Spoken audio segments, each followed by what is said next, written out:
শুভ দুপুর, good afternoon. আজ শনিবারের বারবেলা। কার কার মনে আছে সেই শনিবারের বারবেলা? ছোট্টবেলায় রেডিওতে নাটক শোনা হতো, একদম অপেক্ষা করে বসে থাকা যে কখন শনিবার দুপুরটা আসবে আর রোববার, দুটো দিন রেডিওতে এই নাটকগুলো শুনবার জন্য অধীর আগ্রহে সবাই তখন বসে থাকতো। এখন তো কত রকম এন্টারটেনমেন্ট রেডিও উঠে গেছে, শনিবারের বারবেলাও ভুলে যাওয়া হয়েছে।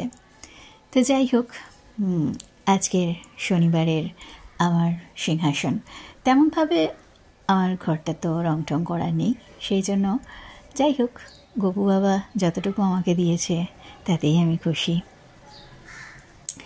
এই হচ্ছে আমার আগের রাধাকৃষ্ণ, এবং একে আমি ছাড়িনি, রেখে দিয়েছি।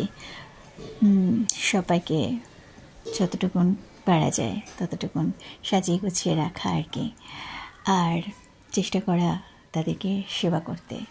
যতটুকু সেবা তারা আমার থেকে নেবে ততটুকুই আমি আর কি।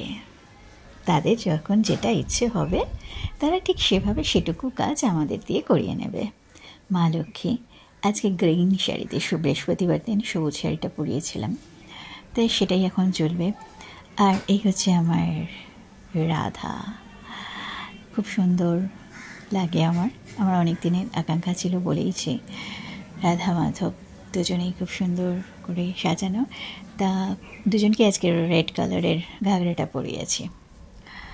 আর এইটা তো আমার সব ঠাকুর, তাদেরকে ওই গাছে যে কটা ফুল ফুটেছে তাই দিয়ে সামান্যভাবে সাজানো আর কি, মনের তৃপ্তি। সেইভাবেই চলতে থাকুক। আর এই পুজো করতে আমি একটু বেশি ভালোবাসি আর কি, তাই জন্য আর কি। তবে আমি নিয়ম কানুনে অতটা বিশ্বাসী নই, মানে উপোস কাপটা অবশ্য বিশ্বাসী নই বা নিয়মে বিশ্বাসী নই। আমি আমার মতন করে পুজো করি, যতটুকু তারা নেয় বলেইছি।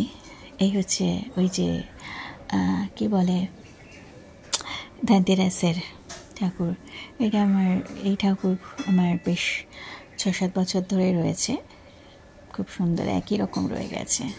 পুরো সিংহাসনটা, বেশিরভাগ সিংহাসনের ফুল মালা সাজানো বা হার মালা দেখছো সবই আমার কাকিমার দেওয়া। তার যত ঠাকুরের গয়নাগাটি, তারপরে পোশাক সমস্ত সে আমাকে দিয়ে দিয়েছে, আর আমি সেগুলো রোজ রোজ চেঞ্জ করে আমি প্রত্যেক ঠাকুরকে পরাই। যত হারমালা, এই মালা দুটো কিনেছি, কিন্তু তার চেয়ে বেশিরভাগ হারমালার সেট, এত জামা কাপড় সমস্ত কিছু দিয়েছে। তো